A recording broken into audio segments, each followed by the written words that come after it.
So what I'm also thinking I could do is, rather than sending the drill bit through each of these holes several times to get rid of that excess plastic, is to simply get a piece of brass rod or aluminum that is the same size and just pass that through several times to help knock anything out. One thing I'm trying to do in particular that I am semi-successful at is getting the drill press, or the drill, to go straight down and up rather than getting it at an angle. So if I was drilling at this angle, for example, when the fiber optic goes through there, it is going to point outwards at that angle rather than being angled perpendicular to the surface, if that makes any sense. Of course, if you're going to make your Jupiter, or any model for that matter, where a piece can't be seen from any given windows, for example, then there's not too much point to do that unless you're a real big stickler for detail. In the case of the Mobius Jupiter, you can set it so the top of the model can be taken off for display purposes.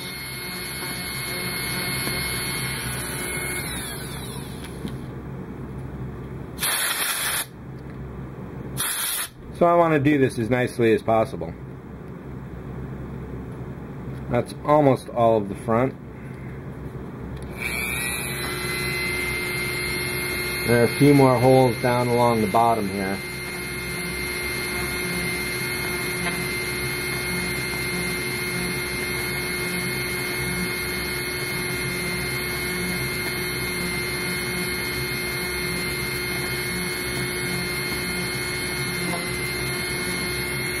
Now, one thing that would be nice, and what I often do, is to go onto the back side and drill through.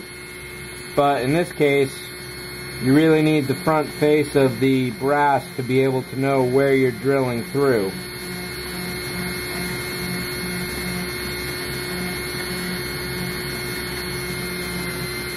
Well, looks like I did miss one. Or the plastic built up so much in that particular hole that it may as well have been undrilled in the first place.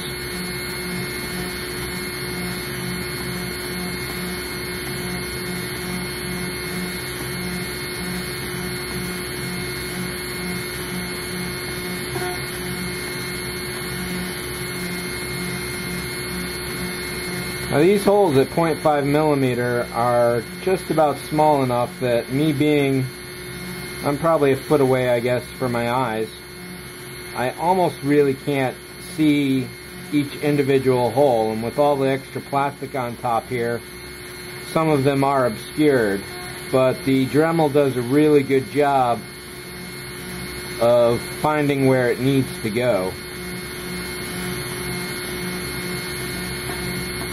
So even though my hand isn't particularly steady, as long as you get it close,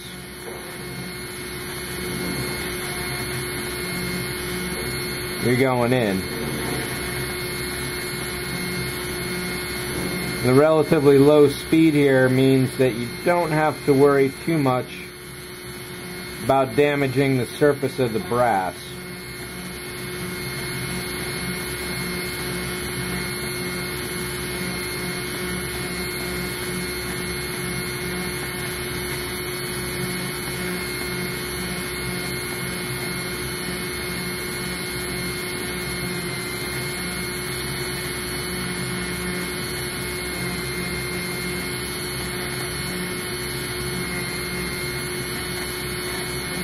So I pointed out those key registration areas on the back, and that's in this corner and this corner, so I'm doing a little extra drilling there to help make sure that I've cleared away any plastic. And when I go to insert the fiber, I'm sure that I'm going to have to do some more clearing out. But that is pretty much it. So this seems like a really tedious task, but once you really start doing it, it's not too bad at all. Another thing I'm doing is holding this up to the light and just kind of aiming the drill at some of the apparently clogged holes. And there's a few of them, but they've definitely been drilled out. So it's just a matter of clearing that last bit of plastic there.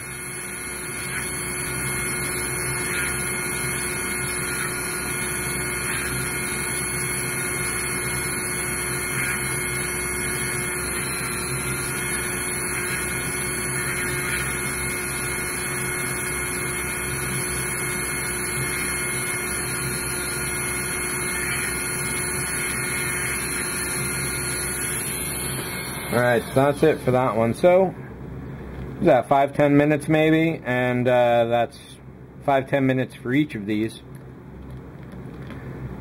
One thing I will have to do that I'm not doing yet is once the fiber starts going through here and the back goes on, see if I can find one of those back pieces again. No?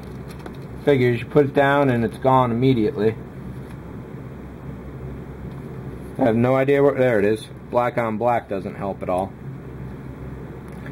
So the fiber optics themselves are going to be contained right in this area, and then this slots into the control panel like so. Now, if you're facing the piece from inside the model, obviously you can't have any fiber going through that stand, and if you're looking at it through the rear window or the front window on the model, then you definitely don't want any fiber optic holes showing through here.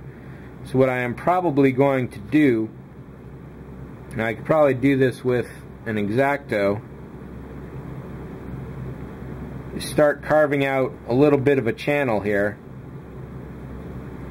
so that the fiber can run into the control console and be completely obscured from sight.